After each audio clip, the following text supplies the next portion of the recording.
Keçid dərnəyində şagirdlər 4-cü sinifdən fəaliyyət göstərirlər. Burada yalnız aşağı yaş qrupları ilə işləyirik.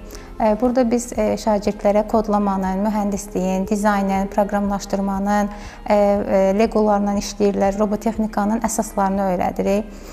İlk təməlini burada qoyurlar uşaqlar məhz. Mərkəzimizdə robotexnika VX, proqramlaşdırma, dron, CNC lazer texnologiyaları, üstü printer dərnəyi fəaliyyət göstərir ki, bu dərnəklərdən hər hansısa birini bacarıqlarına uyğun olaraq seçib təhsil ala bilərlər. Dərnəkdə uşaqların rəngarəng bloklarla kodlamalar etməsi, eyni zamanda bu blokların hər birinin ingiliscə tədris edilməsi məktəblilərdə yeni dil bacarığını əldə etmə və inkişaf etdirmə üstünlüyünü də yaradır. Məktəblilər bu il STEAM Azərbaycan festivalına öz yeni və yaradıcı layihələri ilə qatılacaqlar. Naxçıvandan ilk dəfə 4-cü siniflər saf yarışına qatılırlar.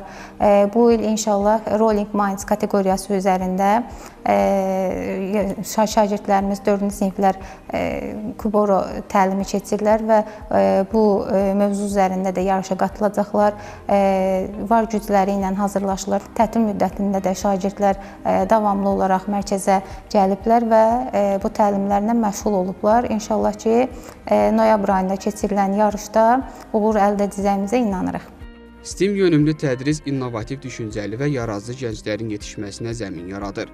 Gələcəyin ixtiraçılarına noyabr ayında keçiriləcək yarışlarda uğurlar diləyir, onların parlaq nəticələr əldə edəcəklərinə inanırıq. Sinarə Həsənova, Əli Məmmədov, İlqar Məmmədov, NTV Xəbər.